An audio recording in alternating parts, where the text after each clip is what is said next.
I stood in the center of the Vance Tech Gala ballroom, every eye fixed on me when the massive screen behind my Uncle Victor flickered to life with words that would change everything. Vance Tech Corporation was being taken over by a mysterious investor. The color drained from Victor's face as the speakers crackled with an announcement that made my heart pound. Welcome to Vance Tech under the new leadership of CEO Alexandra Vance. The crystal champagne flute stopped midair. The string quartet fell silent. And Victor Vance, the man who had stolen my father's empire and left me with nothing, stood frozen in humiliation, so complete that I almost felt sorry for him. Almost. If you want to hear how a girl who lost everything took down a corporate empire built on lies and blood money, make sure to like this video, subscribe to the channel, and drop a comment below telling me what you would have done in my position. Because this is about more than revenge. It's about justice. Let me take you back to where it all began 10 years ago, when I was just 23 years old, and my entire world shattered in a single phone call. It was 3 a.m. on a Tuesday in October when my phone rang. I was in my apartment near Columbia campus, halfway through an economics paper that was due the next day. The number on the screen was unfamiliar, but something about the late hour made me answer. A man's voice, professional and tired, introduced himself as Detective Robert Miller from the California Highway Patrol. Ms. Vance, I'm sorry to inform you that your father, Ethan Vance, was involved in a fatal traffic accident earlier this evening. I need you to come to California as soon as possible. The words didn't make sense. My father was the most careful driver I knew. He had just called me 2 days earlier, his voice full of energy as he told me about a new project Vance Tech was launching. We had plans to meet for Thanksgiving. He was supposed to help me study for my final exams. He couldn't be dead. There had to be a mistake. But there was no mistake. I flew to San Francisco the next morning, my hands shaking as I gripped the armrest during takeoff. My Uncle Victor met me at the airport, his face grave, his expensive suit somehow making him look more official and authoritative. He hugged me, and I remember thinking how strange it felt, because Victor had never been the hugging type. Alexandra, I'm so sorry. Your father was my best friend, my brother. We're going to get through this together. The funeral arrangements happened in a blur. Victor handled everything, insisting that I shouldn't have to deal with such painful details. He organized the service, contacted the guests, managed the press inquiries. Vance Tech's founder, dead at 48, was major news in the business world. Reporters camped outside the funeral home. Camera crews tried to get statements from anyone who had known my father. Victor shielded me from all of it, playing the role of protective uncle with practiced ease. I should have seen the signs then. I should have noticed how quickly Victor moved into my father's office, how smoothly he transitioned into the CEO role, how prepared he seemed for everything. But I was drowning in grief, barely able to function, let alone analyze his behavior. The accident report was straightforward. My father had been driving on the Pacific Coast Highway late at night. Weather conditions were clear. No other vehicles were involved. His car had veered off the road at a curve and plunged into the ocean. The medical examiner found alcohol in his system, enough to impair judgment, but not enough to be legally drunk. The conclusion was that he had been tired, perhaps had a drink to relax, misjudged the curve, and lost control. Tragic, but not suspicious. Except, my father rarely drank. He might have a glass of wine at dinner, but he never drank before driving. It was one of his firm rules, something he had drilled into me from the moment I started learning about cars. Never drink and drive Lexi, not even a sip, not ever. The lives you save include your own. I mentioned this to Detective Miller at the accident scene, where I insisted on going despite Victor's protests. The detective was a tall man with gray hair and kind eyes that had seen too much tragedy.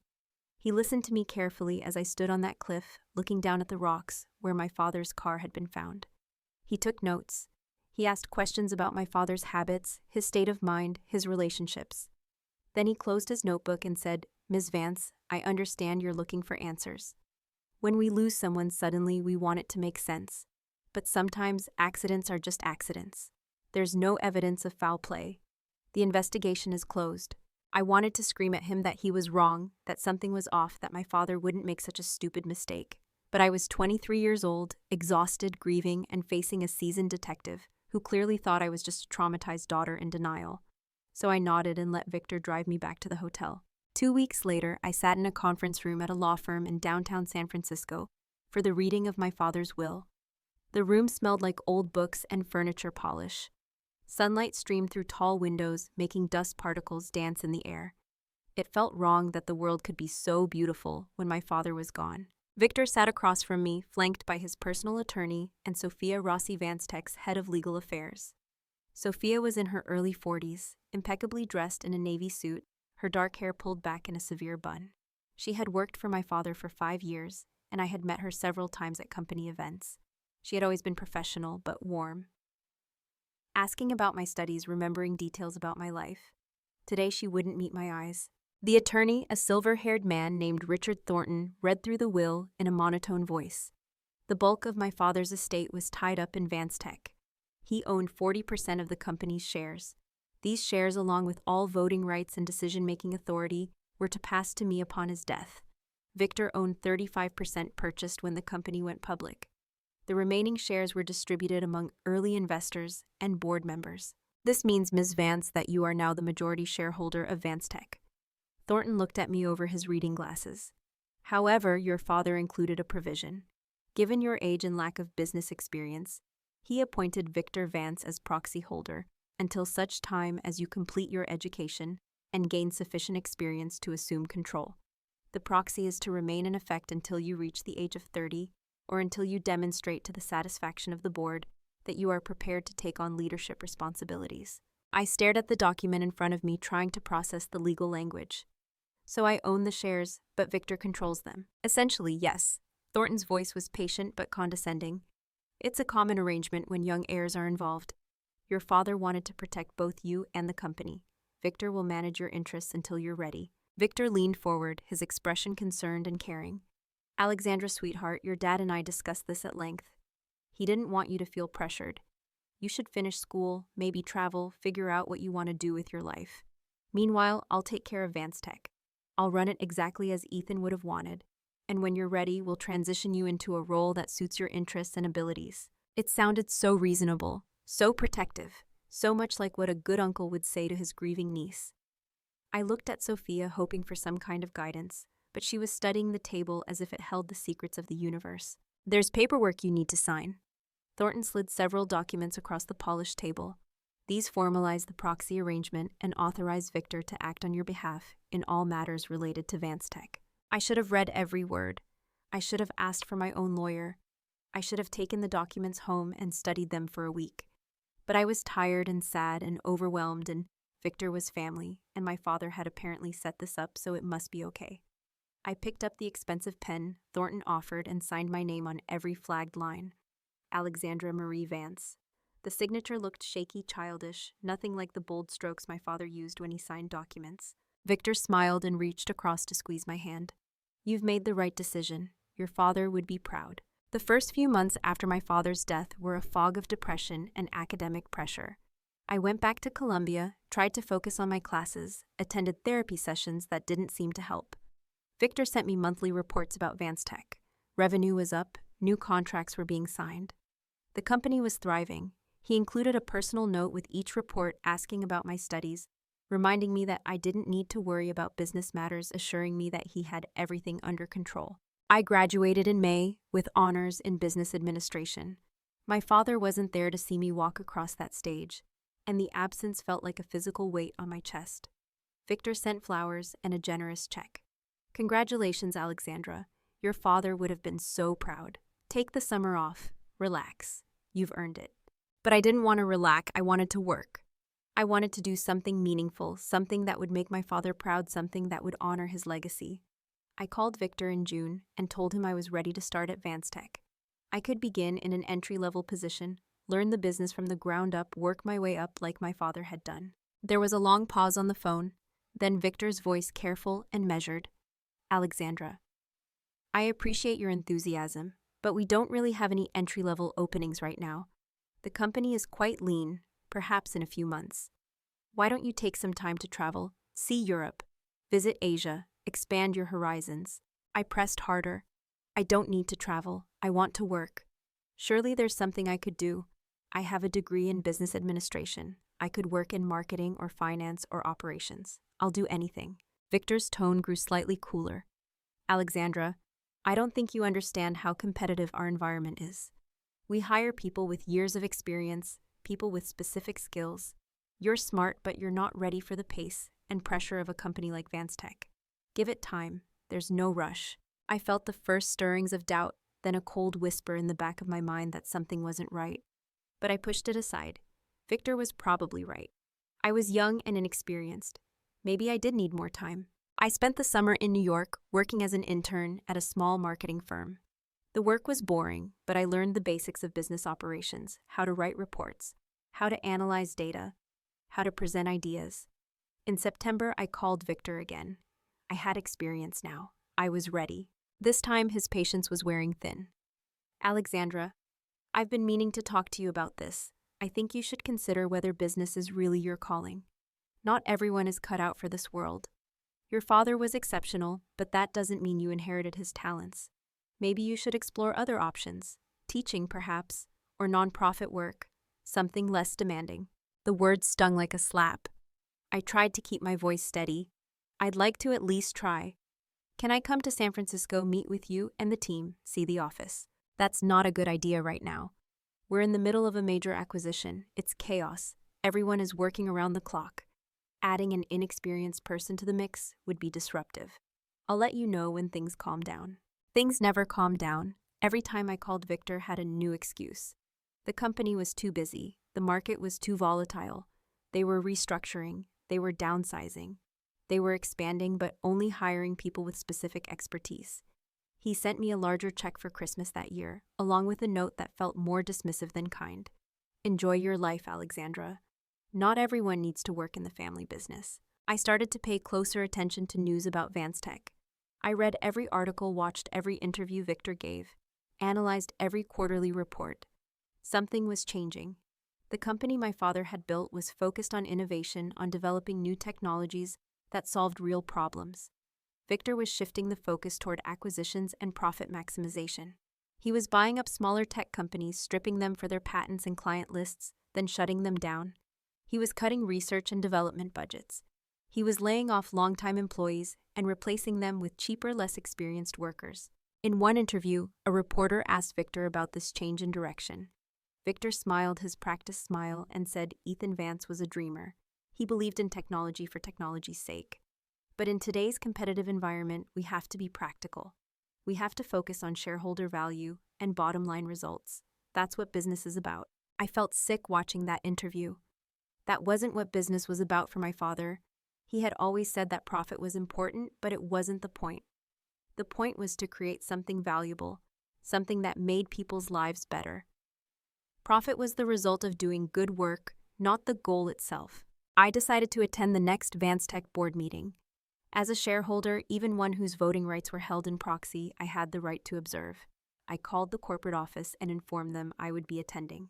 The receptionist was flustered, put me on hold multiple times, then came back with a message from Victor. Unfortunately, Ms. Vance, the board meeting schedule has changed. We've moved to a closed session format to discuss sensitive competitive information. Your presence would create liability issues. That was a lie. I checked the company bylaws. Shareholders could be excluded from executive sessions, but only under specific circumstances that required a board vote.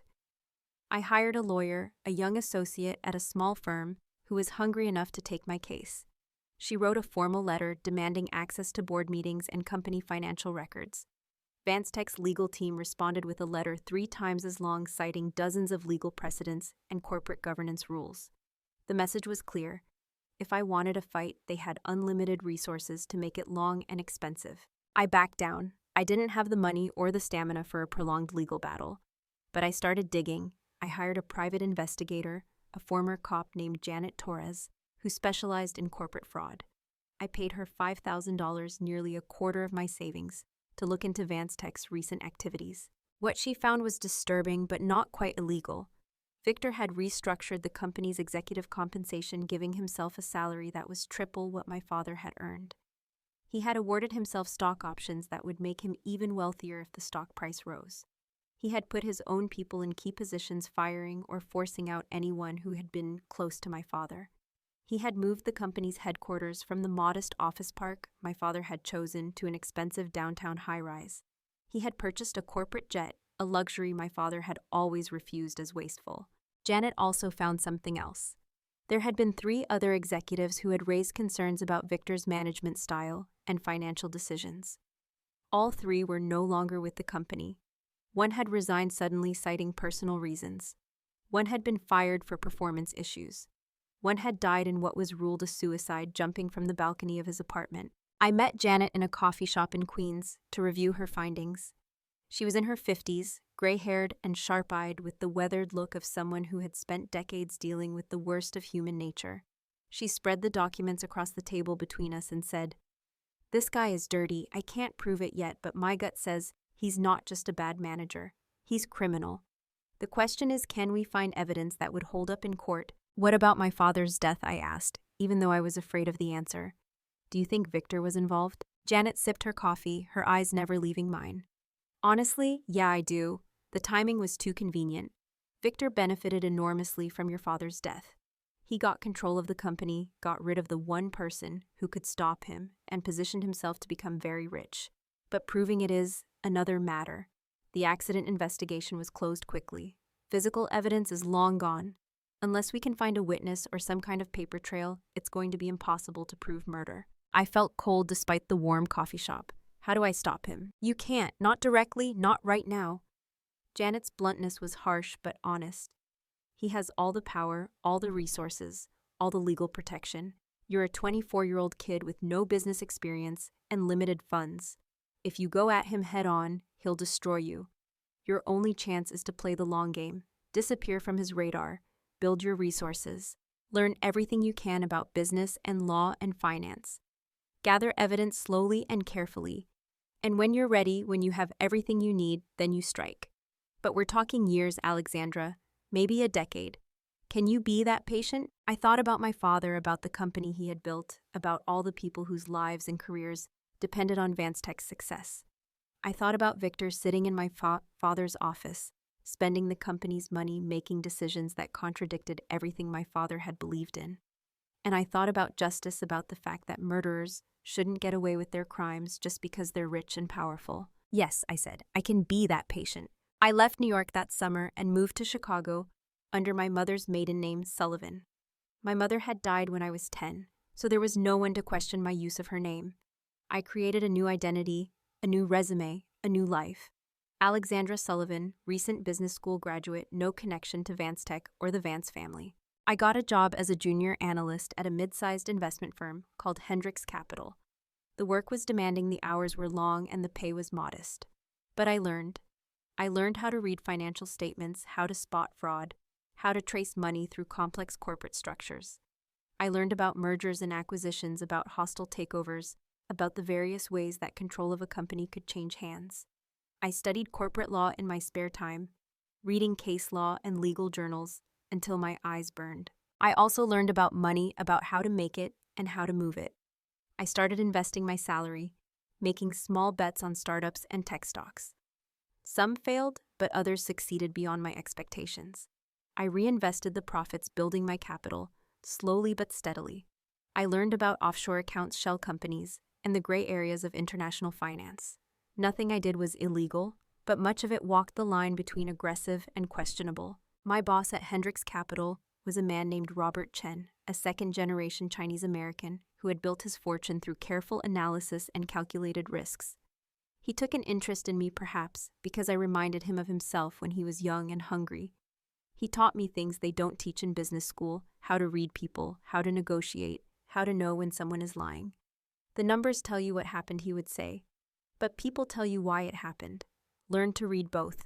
I worked at Hendricks for 3 years, getting promoted twice and earning Robert's trust. Then one evening, as we were reviewing a particularly complex deal, I made a decision. I told him the truth. Not all of it, but enough. I told him who I really was, what had happened to my father, what Victor had done, and what I was planning. Robert listened without interrupting, his face impassive. When I finished, he was quiet for a long time. Then he said, "This is dangerous. If Victor finds out what you're doing before you're ready, he'll crush you. He might even kill you." "I know," I said, "but I can't let him get away with it." Robert nodded slowly. "Then I'll help you. Not openly. I can't afford to make an enemy of someone like Victor Vance. But I can give you advice. I can introduce you to people who might be useful, and when you're ready to make your move, I can provide some of the capital you'll need, but in exchange you have to promise me something. When you win, and I believe you will win, you'll remember who helped you, and you'll use that power responsibly. Don't become the thing you're fighting against. I promised and I meant it. Through Robert, I met other people who existed in the shadowy spaces of high finance. Lawyers who specialized in corporate warfare, accountants who knew how to hide money and how to find it, former intelligence operatives who now worked as private investigators, hackers who could access systems that were supposedly secure. I built a network of people who had no love for Victor Vance or for men like him, people who were willing to help take down someone they saw as corrupt. One of these people was Marcus Jones, though. Everyone called him Mac. He was 35, African-American with close-cropped hair and the lean build of someone who spent too much time in front of computers and not enough time sleeping. He had been Vance Tech's head of cybersecurity until Victor fired him. I met Mac in a dim basement bar in Brooklyn that smelled like beer and fried food. He was suspicious at first, wondering why some investment analyst wanted to talk to him about his old job. I bought him a drink and told him the truth. I'm Ethan Vance's daughter. Victor stole my company. I want to take it back. And I need someone who knows Vance Tech's systems, inside and out. Mac stared at me for a long moment, his dark eyes searching my face. I thought you disappeared. Everyone said you didn't care about the company, that you were off spending your inheritance somewhere. That's what Victor wanted people to think. I leaned forward, keeping my voice low. Mac, Victor fired you because you wouldn't compromise your principles. He wanted you to install surveillance software that would have violated employee privacy and possibly broken laws. You refused. That cost you your career. Don't you want payback? His jaw tightened. Every single day, but wanting something and doing something are different things. Victor has an army of lawyers. He has connections. He has money. What do you have? I have patience. I have determination. I have 10 years of preparing for this moment, and I have a plan. I pulled out a folder and slid it across the table. Inside were detailed notes on Vance Tech's current security systems, their vulnerabilities, the evidence I needed to access. I had been building this file for years, piecing together information from public records, former employees, and my own research. I need to get into Victor's communications. I need his emails, his financial records, his private documents. Can you do it? Mac flipped through the folder, his expression shifting from skepticism to interest. This is solid research. You've really been at this for a long time. He looked up at me. What's in it for me? When I take back Vance Tech, you get your job back, not as head of security, as Chief Information Security Officer reporting directly to me. You get equity, you get a seat at the table, and you get to know that you helped bring down someone who deserved it. He was quiet for a long time, weighing the risks. Then he closed the folder and pushed it back to me. I'll think about it. Give me your number. If I decide to help, I'll call. 3 days later, my phone rang. Mac's voice was terse. I'm in, but we do this my way. No cutting corners, no illegal hacking. Everything we access has to be something I could legally justify if it ever goes to court. Agreed. Agreed. Mac became one of the most important members of my team. Over the next 2 years, he carefully infiltrated Vance Tech's digital infrastructure. He didn't hack, that would have been illegal. Instead, he exploited Victor's carelessness and the vulnerabilities in systems that Victor had neglected to update after firing the competent security team. Mac found passwords that employees had left unsecured. He accessed public Wi-Fi networks that Vance Tech executives used without VPNs. He recovered deleted files from backup servers that no one had properly wiped. Slowly, carefully, he built a comprehensive picture of Victor's criminal activities. What we found was worse than I had imagined. Victor hadn't just been a bad CEO. He had been systematically looting the company. He had set up shell corporations in the Cayman Islands and funneled Vance Tech funds through them, taking massive kickbacks disguised as consulting fees. He had accepted bribes from competitors to sabotage Vance Tech's own products and delay product launches. He had manipulated stock prices by leaking false information, allowing him to profit from insider trading. He had threatened and blackmailed board members who questioned his decisions. And there was something else. Mac found email exchanges between Victor and a man named Dennis Kowalski, a small-time criminal with connections to organized crime. The emails were coded, but the pattern was clear. Victor had hired Kowalski to tamper with my father's car. The payment had been disguised as a consulting fee paid through one of Victor's shell companies. Kowalski had died 2 years after my father shot in what police ruled a gang-related killing. Convenient. I sat in my tiny Chicago apartment reading through the evidence Mac had compiled and felt a cold rage settle over me. Victor had murdered my father. He had murdered his own brother, his business partner, his best friend, all for money and power, and he had gotten away with it for almost 8 years. But I still had work to do. Evidence in hand wasn't enough. I needed leverage. I needed to control enough of VanceTech to force a change. I needed to expose Victor in a way that couldn't be ignored or explained away. And I needed to protect myself and my team from retaliation. I started buying VanceTech stock through a series of shell companies and investment funds that couldn't be traced back to me. It was expensive. Even with the capital I had accumulated and the funds Robert Chen helped me access buying significant shares of a billion-dollar company was a massive undertaking. But I was patient. I bought slowly, carefully, never enough at one time to attract attention. Over 3 years, I accumulated 18% of VanceTech's publicly traded shares. I also needed someone on the inside, someone close to Victor, who could provide real-time intelligence and, when the moment came, testify to his crimes. The obvious choice was Sophia Rossi, VanceTech's head of legal. But Sophia was loyal to Victor, or so it appeared. She had been by his side for years, signing off on his deals, defending his decisions. I decided to take a risk.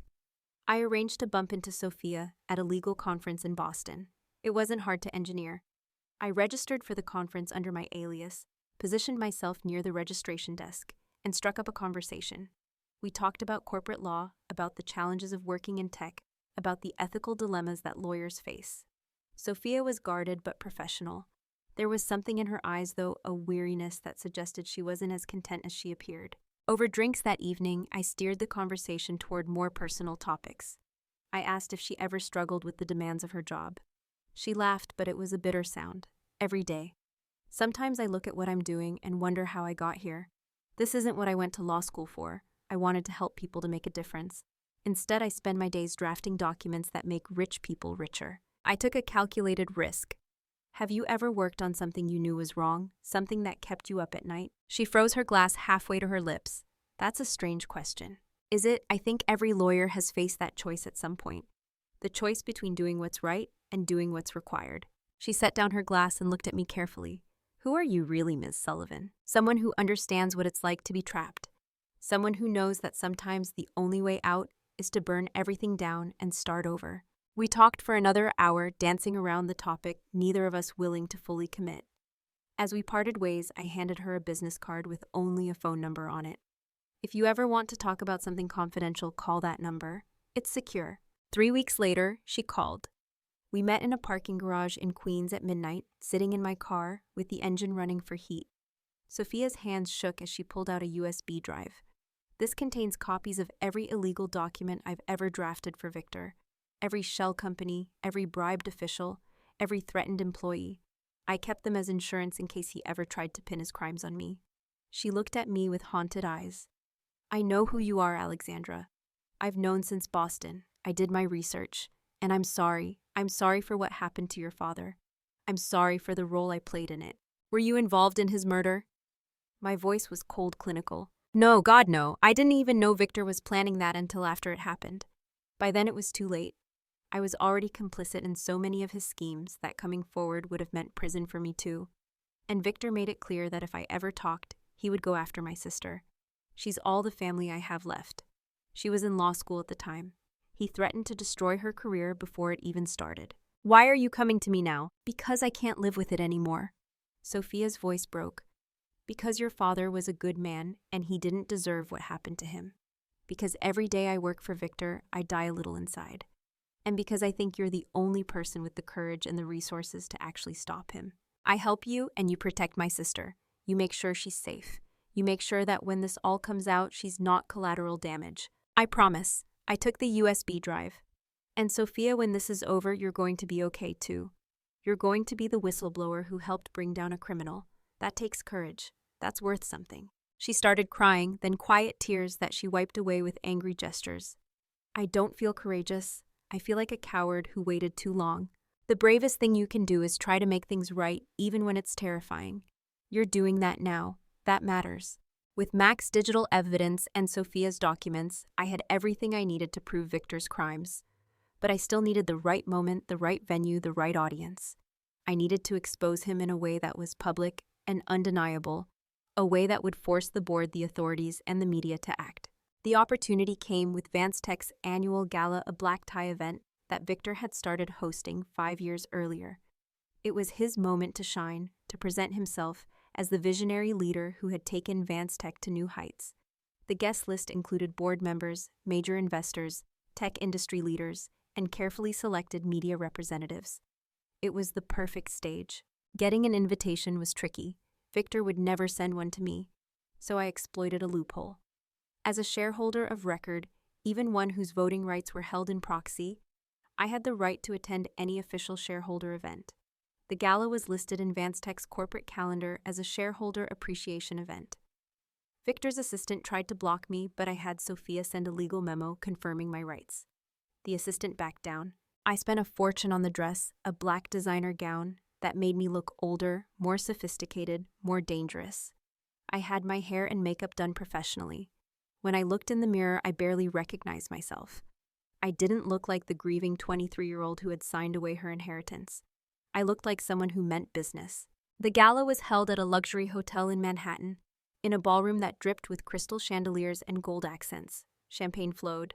A string quartet played in the corner. Beautiful people in expensive clothes networked and laughed and made deals. I walked in alone, my head high, and felt the room's energy shift as people recognized me. Victor saw me from across the ballroom. His expressions cycled through surprise, annoyance, anger, and finally calculation. He made his way over, his fake smile plastered on his face. "Alexandra, what a surprise. I didn't know you were planning to attend. I'm a shareholder." I felt it was time to take a more active interest in my investment. His eyes narrowed. "You've been away for a long time. I wasn't sure you still cared about the company." "I've always cared. I've just been busy learning how business really works."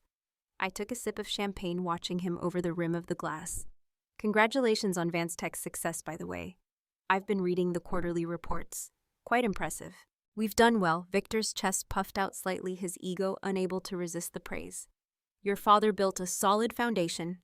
I've simply expanded on his vision. "Is that what you call it, expansion?" Before he could respond, someone called his name from across the room. He excused himself with false politeness, but I saw the tension in his shoulders. He was worried.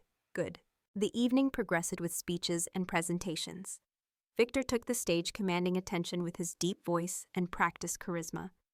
He talked about VanceTech's achievements, about the future of technology, about his commitment to excellence.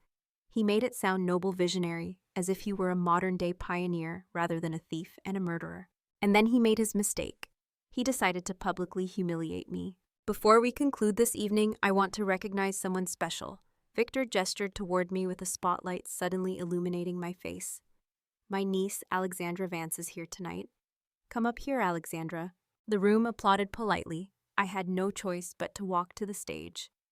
My heels clicking on the marble floor, Victor put his arm around my shoulders in a gesture that looked avuncular but felt possessive. "Alexandra is Ethan's daughter," Victor continued, his voice dropping into a tone of false sympathy. "I know her father would be proud to see her here tonight, even though she never quite inherited Ethan's brilliant mind for business. But that's okay. Not everyone is cut out for this world. Some people are better suited to simpler pursuits. Alexandra has been exploring various career options, and I'm sure she'll find her path eventually." The room laughed politely, not realizing they were watching a man mock his own niece for being inadequate. Victor continued, warming to his theme. Ethan was a rare genius, a true visionary, the kind of person who comes along once in a generation. He built VanceTech from nothing, and his untimely death was a tragedy that none of us will ever fully recover from. The stress of building an empire like this, it takes a toll. Poor Ethan worked himself to death, literally. I've tried my best to honor his memory and protect his legacy, including protecting Alexandra from the burdens he bore. Sometimes the kindest thing a family can do is shield the next generation from expectations they can't meet. I stood there absorbing the insult, feeling the eyes of 300 people on me. Victor thought he was winning. He thought he had put me in my place, reminded everyone that I was irrelevant, made it clear that I had no power here. He was wrong. I pulled my phone from my small clutch purse, making the gesture obvious and deliberate. Victor's speech faltered as he watched me. What are you doing? I smiled at him and I made sure it was cold.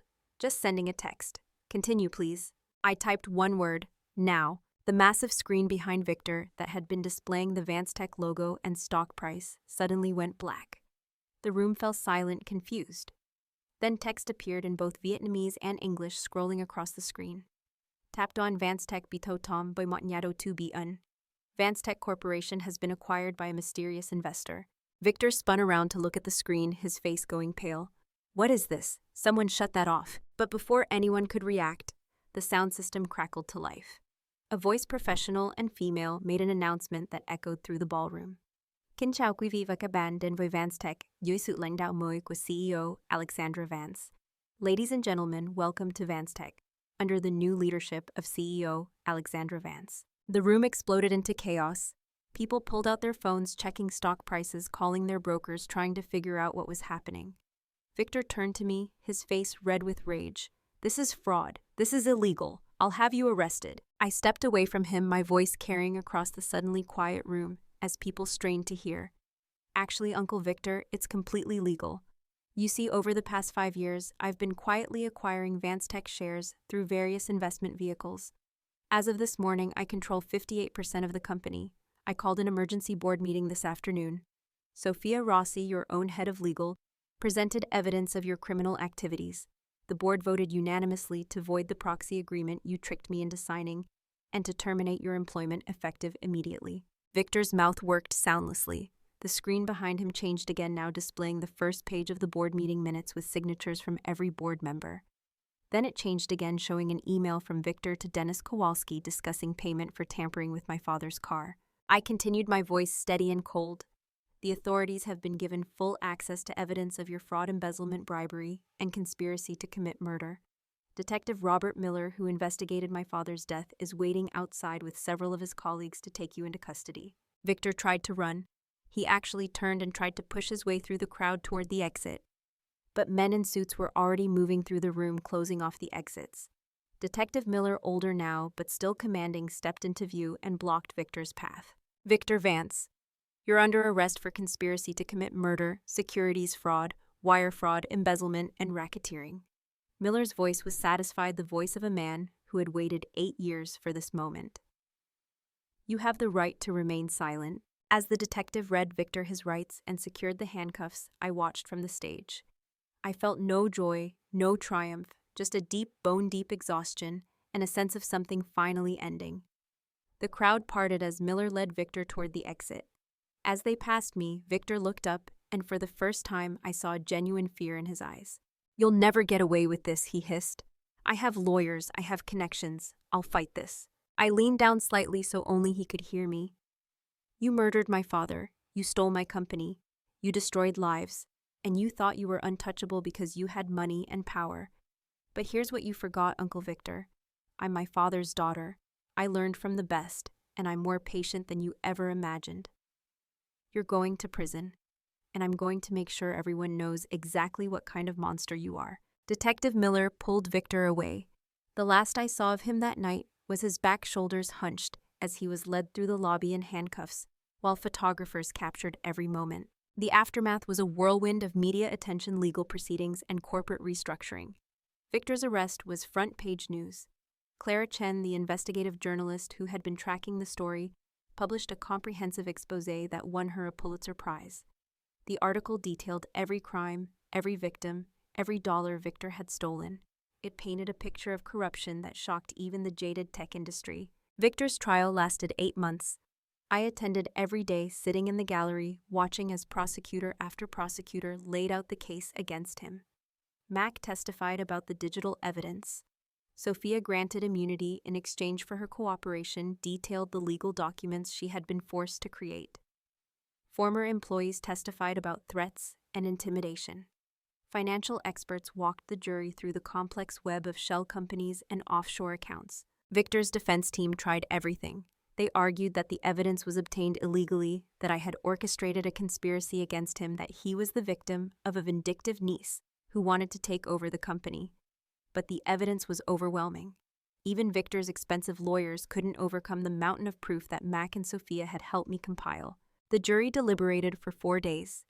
When they returned with a verdict, the courtroom was packed with journalists, former VanceTech employees, and people whose lives Victor had destroyed. The four women stood and read the verdict. Guilty on all counts. Victor's face went blank, as if his mind couldn't process what was happening. The judge, a stern woman in her 60s, who had presided over the trial with firm impartiality, looked at Victor with something close to contempt. Mr. Vance, you had every advantage in life. Wealth, education, opportunity. And you used those advantages to hurt people, to steal, to destroy. You murdered your own brother for profit. You betrayed every principle of decency and honor. The damage you have caused is incalculable. I sentence you to 30 years in federal prison with no possibility of parole. As the bailiffs led Victor away, he looked at me one last time. There was no anger in his eyes anymore, no defiance. Just a hollow emptiness, the look of a man who had finally realized that he had lost everything and would never get it back. Detective Miller found me outside the courtroom. He looked older, more tired, but there was a satisfaction in his eyes that hadn't been there 8 years earlier. Your father would be proud of you, Ms. Vance. I wish we could have proven he killed my dad, that he would go to prison specifically for that. Miller shook his head. The evidence just wasn't there. Kowalski's dead. The car was destroyed. The accident scene was compromised. We'll never have the proof we need for a murder conviction. But Victor is going to prison for 30 years. That's justice, even if it's not perfect justice. I nodded, accepting what I couldn't change. Thank you for believing me all those years ago, for keeping the case open in your mind, even when everyone else had closed it. I've been a cop for 35 years. I've learned to trust my gut. My gut told me something was wrong with your father's accident. I'm glad I was right, and I'm glad you didn't give up. Taking over VanceTech was like inheriting a house that was beautiful on the outside, but rotting from within. Victor had maximized short-term profits at the expense of long-term stability. He had cut research and development, alienated key clients, demoralized employees, and created a culture of fear and mistrust. The company's stock price was high, but it was built on a foundation of lies and unsustainable practices. My first act as CEO was to hold an all-hands meeting with every VanceTech employee. I stood on a stage in the company cafeteria, looking out at hundreds of faces that ranged from curious to skeptical to openly hostile. Many of these people had thrived under Victor's leadership. They had benefited from his ruthless tactics. They weren't going to welcome change. I'm Alexandra Vance. I began, my voice steady despite my nervousness. Most of you don't know me. Those who do probably remember me as the naive girl who signed away her inheritance. You're right, I was naive. I was trusting. I was stupid. But I learned.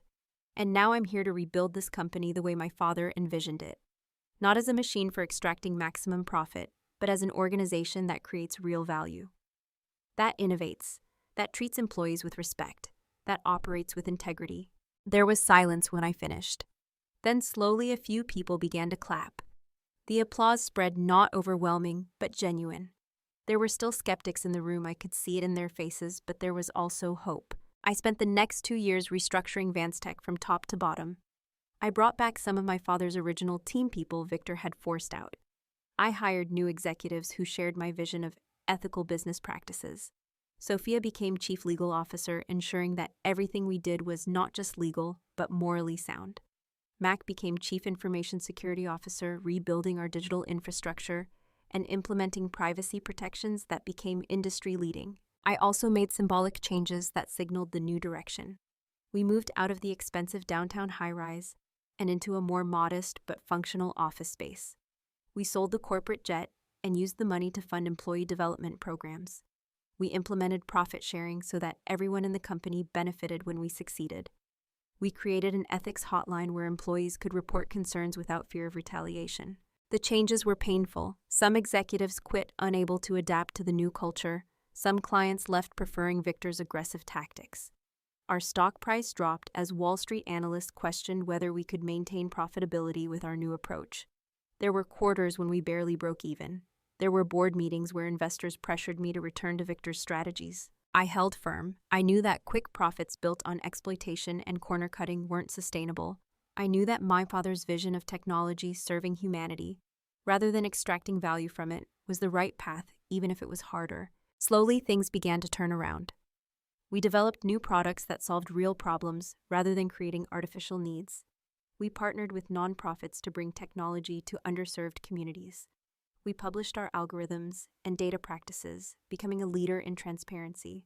We were certified as a B Corporation, legally committing to balance profit with social good. And something interesting happened. The best and brightest people in tech wanted to work for us.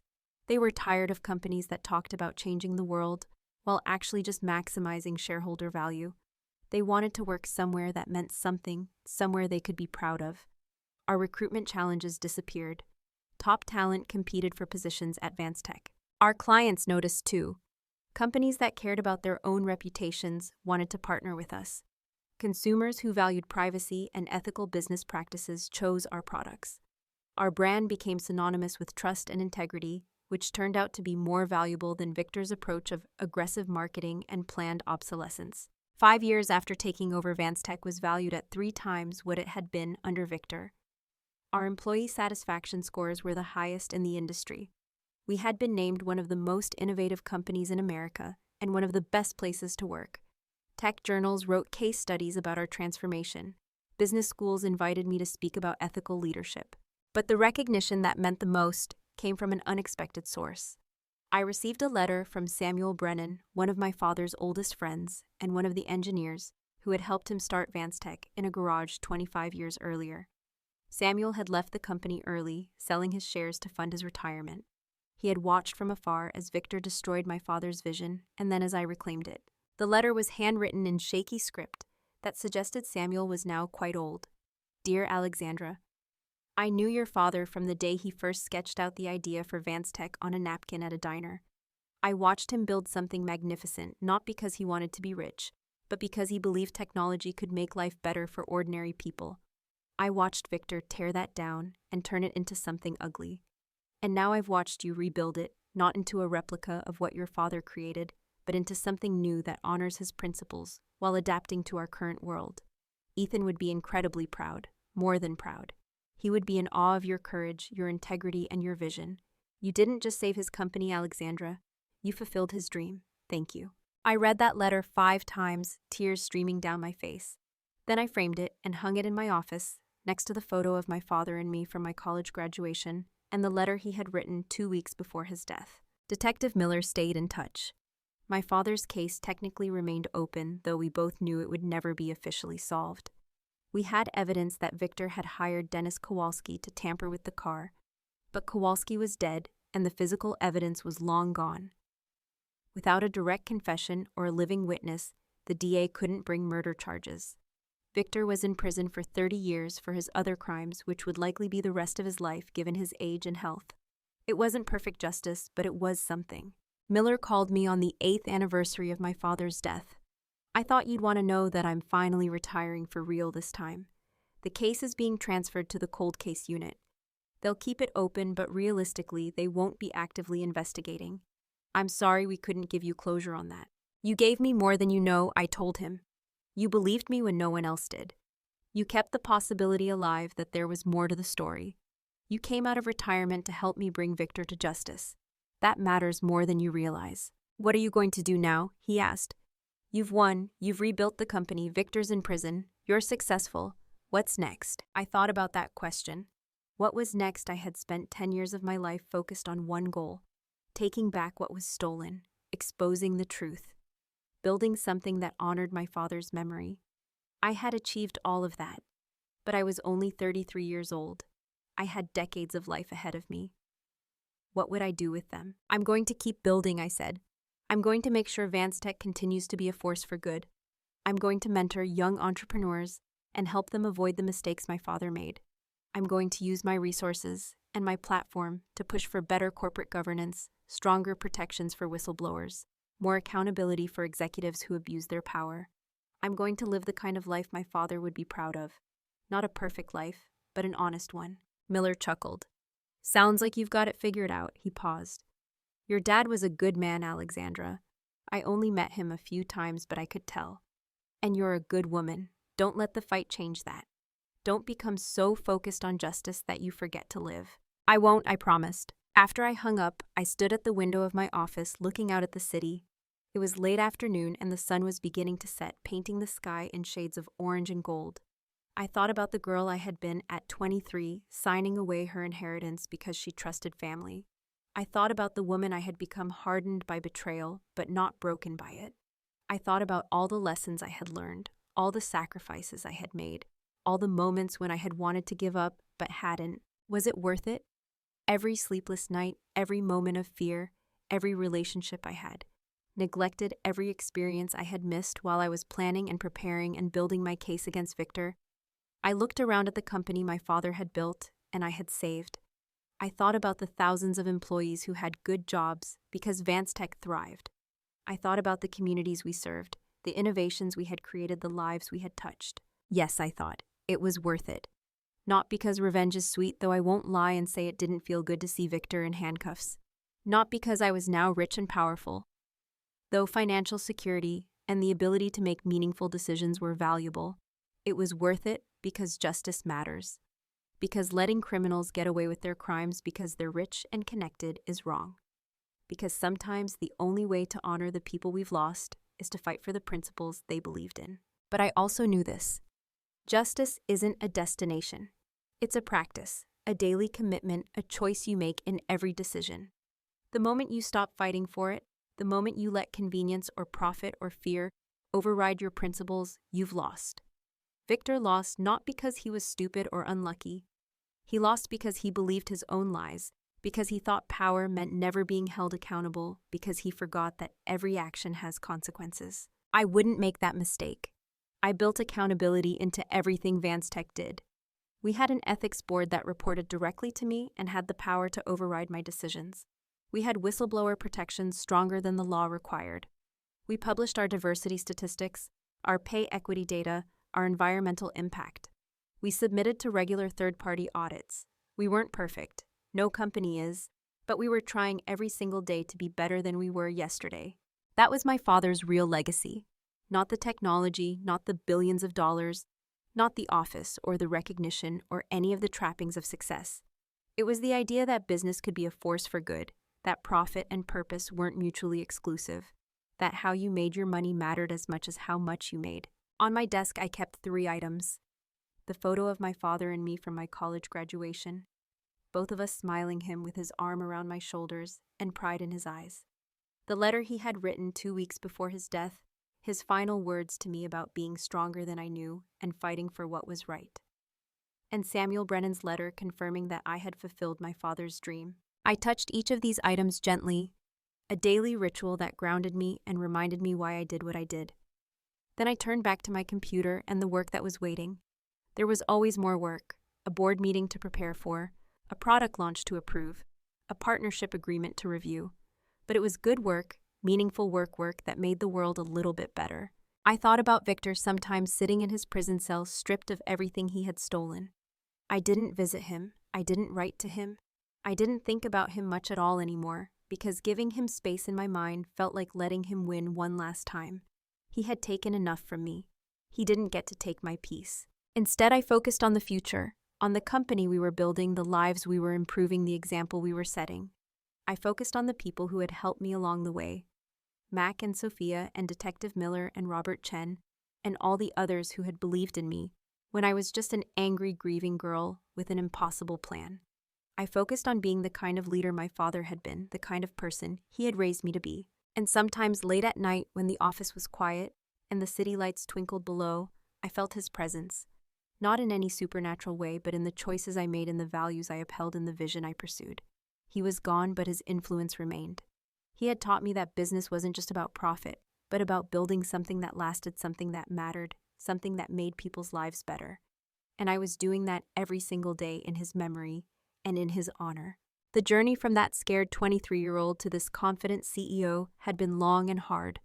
It had required me to lose everything before I could gain anything. It had required me to be broken before I could be rebuilt. It had required me to face my worst fears, my deepest pain, my most profound doubts. It had required me to trust people again after being betrayed. It had required me to believe in myself when no one else did. It had required me to be patient when I wanted to act, to be strategic, when I wanted to react, to be calculating, when I wanted to be emotional. But I had done it. Against all odds, against all expectations, I had done it. I had taken back what was stolen, I had exposed the truth. I had built something meaningful, and I had proven that you don't need to be perfect to fight for what's right. You just need to be persistent, principled, and willing to pay the price that justice demands. That's my story. Not a fairy tale with a perfect ending, but a real story about real struggle and real victory. I share it not because I want sympathy or admiration. I share it because I know there are others out there who feel powerless, who are being exploited or betrayed or diminished by people who should protect them. I want them to know that you can fight back. You can win, but you have to be smart about it. You have to be patient. You have to build your case carefully and strike at the right moment. You can't let anger make you reckless. You can't let grief make you weak. You have to transform those emotions into fuel, into determination, into an unshakable commitment to seeing justice done. And here's what I need you to understand. This isn't just my story. This is the story of everyone who has ever been underestimated, dismissed, or counted out. This is the story of everyone who has ever faced a giant and refused to back down. This is the story of everyone who has ever lost something precious and fought to reclaim it. Your giant might not be a corrupt uncle. Your battle might not be for a billion-dollar company, but the principles are the same. Know your worth, build your case, choose your moment, and never ever give up. So here's my question for you. What are you fighting for? What injustice in your life needs to be addressed? What relationship? What situation, what circumstance is holding you back from becoming who you're meant to be? And more importantly, what are you going to do about it? Are you going to accept the status quo, or are you going to fight for something better? Because I promise you this, you are stronger than you know, you are more capable than you realize, and you deserve better than whatever scraps the world is offering you. If this story resonated with you, if it made you think about your own battles and your own strength, do me a favor. Hit that like button, subscribe to this channel so you don't miss the next story, and leave a comment below telling me about your own journey. What's the biggest obstacle you've overcome? What's the battle you're fighting right now? Let's build a community of people who refuse to be victims, who choose to be survivors, who understand that the best revenge isn't anger but success, not destruction but creation, not tearing others down, but building something meaningful that lasts. I'll be reading every comment, and I can't wait to hear your stories. Remember, business isn't just about profit. It's about people. It's about purpose. And it's about proving that integrity isn't a weakness, but the ultimate strength.